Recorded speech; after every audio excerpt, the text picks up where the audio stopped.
Hello friends. तो आज हम लोग पढ़ेंगे वेक्टर, देखेंगे मैथमेटिक्स में वेक्टर क्या होता है। आप जैसा कि आप लोगों ने +1 में ही पढ़ा होगा वेक्टर, लेकिन वो फिज़िक्स वाला वेक्टर होता है। लेकिन आज हम पढ़ेंगे मैथमेटिक्स वाला वेक्टर। फिज़िक्स वाले वेक्टर और मैथमेटिक्स वाले वेक्टर में ज़मीन आसमान का फ़र्क होता है। जो फिज़िक्स वाला वेक्टर होता है वो एक पॉइंट पे फिक्स होता है। फॉर एग्ज़ाम्पल आप यहाँ पे भी देख रहे हो और यहाँ पे भी मैं आपको एक्सप्लेन करने की कोशिश करता हूँ, आपको विजुलाइज़ करने की कोशिश करूँगा। मान लो कि ये वेक्टर है, ठीक है, और इसका एक कोई भी एक पॉइंट चाहिए, इनिशियल पॉइंट हो या कोई फाइनल पॉइंट हो।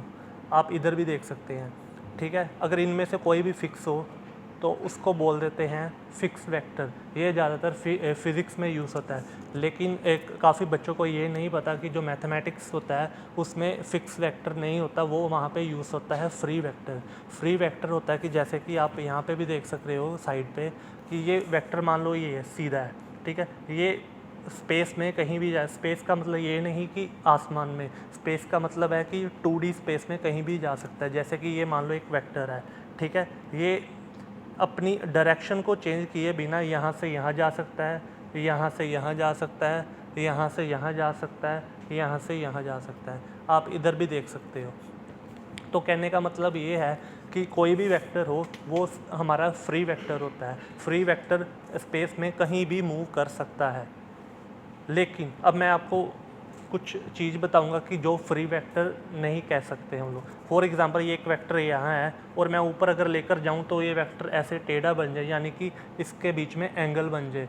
जब भी एंगल चेंज करेगा तो वो हम उसको फ्री वेक्टर नहीं बोलेंगे। तो मैं एक बार फिर से रिपीट करना चाहूँगा, फ्री वेक्टर वो होते हैं जो स्पेस में कहीं भी आ जा सकते हैं। ये ज़्यादातर मैथमेटिक्स में ही यूज़ होते हैं। अगर मैथमेटिक्स में वेक्टर लिखा है तो ये ऑब्वियसली बात है वो फ्री वेक्टर की ही बात कर रहा है। तो आइए अब इसके कुछ आगे हम लोग पढ़ते हैं। इसके बाद आ जाता है वेक्टर का मैग्नीट्यूड। वेक्टर का मैग्नीट्यूड आप देख सकते हो, वेक्टर का मैग्नीट्यूड वो होता है जो उसकी लेंथ होती है। फॉर एग्जांपल ये 2 लेंथ का है तो इसका मतलब मैग्नीट्यूड हो गया 2।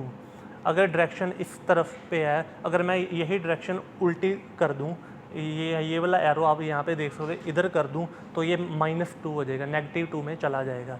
सिर्फ इतनी सी बात है, इसमें डायरेक्शन होती है और साथ में मैग्नीट्यूड मतलब उसकी लेंथ होती है। अब उसके बाद मैं आपको पढ़ाऊँगा कि कुछ ऐसी चीज़ें जो आपको नहीं पता होगी। फॉर एग्ज़ाम्पल ये मान लो एक वेक्टर है। एक वेक्टर स्पेस में इन्फानाइट प्लेन में लाई करता है। इन्फानाइट प्लेन में कैसे लाई करता है मैं आपको विजुलाइज़ करने की कोशिश करूँगा। फॉर एग्ज़ाम्पल ये वेक्टर है और ये इसका प्लेन है, और ये वेक्टर मान लो ये एक इसमें लाई कर रहा है, ठीक है। अब क्या होगा, अब मान लो कोई एक और प्लेन है, वो ये देखो, ये अब भी ये वेक्टर इसमें कंटेन करेगा। अब मान लो मैं और ऐसे घुमा देता हूँ तो आप देखोगे कि ये वेक्टर तब भी इसमें कंटेन कर रहा है।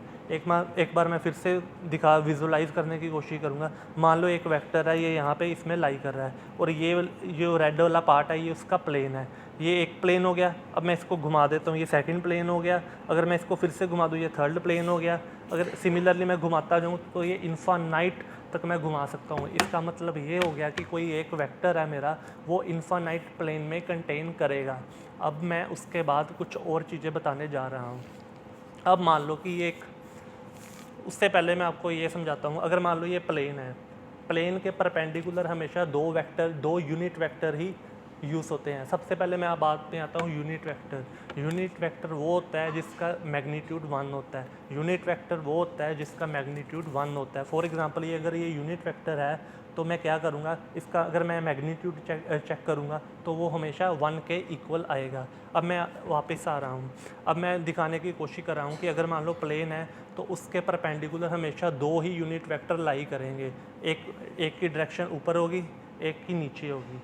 अगर ये इधर है तो ये इधर घूम के, क्योंकि ये फ्री वेक्टर है तो तब भी एक ही माना जाएगा। ये कहीं भी स्पेस में जाए तो ये एक ही वेक्टर माना जाएगा। सिमिलरली अगर ये दूसरा वेक्टर है तो स्पेस में कहीं भी जाए, प्लेन में कहीं भी जाए तो वो एक ही कहलाएगा। इसका मतलब ये है कि कोई भी एक प्लेन है उसके हमेशा 2 यूनिट वेक्टर होते हैं उसके परपेंडिकुलर। लेकिन अगर मैं उसके अंदर में बात करूं तो इन्फानाइट वेक्टर कंटेन करता है कोई प्लेन। फॉर एग्जांपल ये प्लेन है रेड वाला और ये एक वेक्टर है। ये ऐसा भी पड़ा हो सकता है, ये ऐसा भी हो सकता है, ये ऐसा भी हो सकता है। तो इसका मतलब ये इन्फानाइट वेक्टर कंटेन कर रहा है। तो इसका मतलब ये है कि जो मेरा प्लेन है उसमें इन्फानाइट वेक्टर कंटेन कर सकते हैं। अब मैं तो थैंक यू दोस्तों, अगर आपको मेरा वीडियो पसंद आया तो लाइक कर दें।